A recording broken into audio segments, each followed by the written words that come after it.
Hi and welcome to another edition of the Weekly Wind Up with me, Nicola Green. My guest today is Lotaya Shaw. Lotaya is a hairdresser and she's going to be talking to us about hair. Hi Lotaya. Hello. Thank you for joining us Thanks today. for having me. So what made you want to become a hairdresser then? Why hair? Before it was more like a hobby. About 10 years ago, 11 years ago, I think the more I did it, I became intrigued and wanted to create new styles, and the more I did it, the more I thought, okay, well, it's making people feel nice, and I always like to please people, so it's something I wanted to pursue, and I'm here now, 10 years later. So it's nice when someone comes in with their hair, a little bit of a mess, and also going to the hairdressers is like a feel-good factor, isn't it? Yeah. So there's different textures of hair, isn't there? So what kind of textures of hair is there?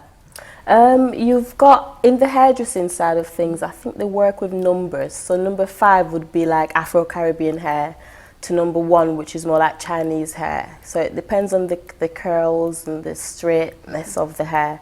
I focus more on Afro-Caribbean hair, which would be a number 5. Okay. Which is a little bit more difficult to deal with because there's a lot more into it, having Afro-Caribbean hair, using the right products, and just making sure that everything's been maintained.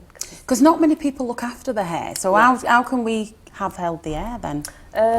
Again, right products.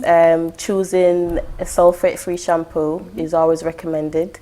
A leave-in conditioner is really good to help keep the moisture in and to hydrate the hair, as well as a serum as well, oil moisturising serum. Also, using sulfate-free stuff, it sort of takes the dryness out. Okay. Not taking the dryness out of hair. Yeah. So we always try to recommend sulfate-free products. Tying it at night reduces the risk of split ends. Right, okay. Yeah, on Afro-Caribbean hair. Wow. Yes, it's a lot more maintenance when it comes down to having... And is there certain foods and things that you can eat to help with the hair? I would recommend, they've got a supplement. It's for mostly hair and nails. And eating a healthy diet as well is really good to maintain your hair. Okay. Yeah. But there are people out there that aren't very well, they're poorly, they're going through cancer treatments, or they've lost their hair through alopecia. I mean, what advice would you give to those people then? I'd say if they get the hair done often, i.e. weaves, single plaits, extensions, stuff like that, I would avoid tension on the scalp, as it doesn't help with your hair being weak, and if you're suffering alopecia. If it's too tight, you can get traction alopecia, so avoiding any sort of tension on the scalp. Wearing wigs as well is very good to give your hair a break. If you're quite used to having it plaited, braided, having a wig made especially for you can help to give your hair a little bit of a break. And the wigs nowadays are really natural, aren't they? Because people worry, don't they? They look a bit wiggy, as they might say, you know. But actually, there's some really fabulous wigs out there now. So where would people go and get these fabulous wigs and pieces? And there's a lot of shops in Huddersfield and Bradford that does sort of help people to see different choices in wigs. You've got a lace, you've got a full lace. Lace, it just means basically something as natural as possible, so it's a bit more harder to tell whether you're wearing a wig or not. And do wigs help people with confidence? I mean, because your hair, they say it's your crowning glory, isn't it? Yes. So if you've got bad hair, I mean, especially for a lady, and even for men now, because men are even worried about hair loss and going for pieces and things. Yeah. Is that something that you deal with then? Not so much on the men's side of things, but on the female side of things, yes. I create personalised wigs just to fit just their hair, just to sort of help with confidence, having a style that you might want.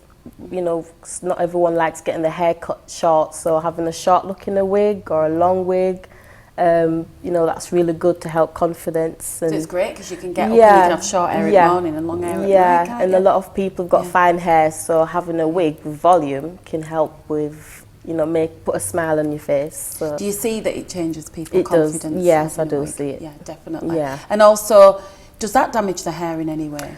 I wouldn't say it damages it. I think if you do wear a wig, it's always good to give your hair a break from it as well. So, say if you've got a wig that's been sewn on, keeping it on for about 4 to 6 weeks, removing the wig off, give your hair a deep conditioning treatment, and then you can reapply the wig.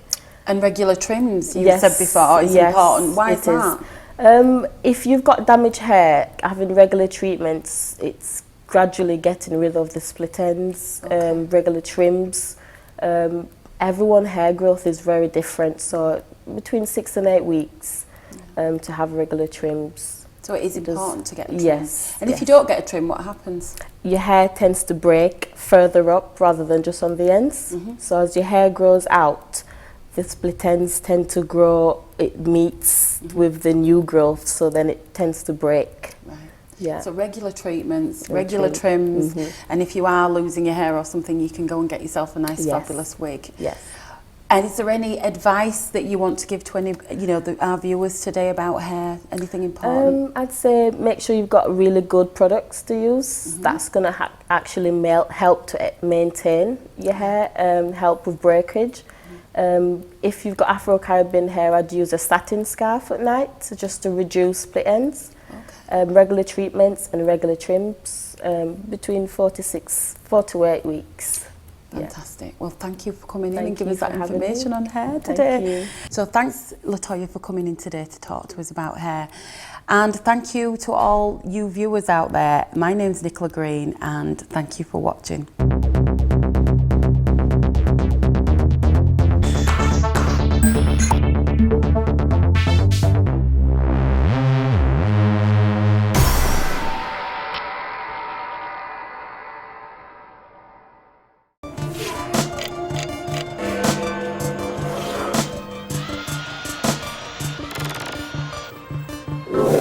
Thank you.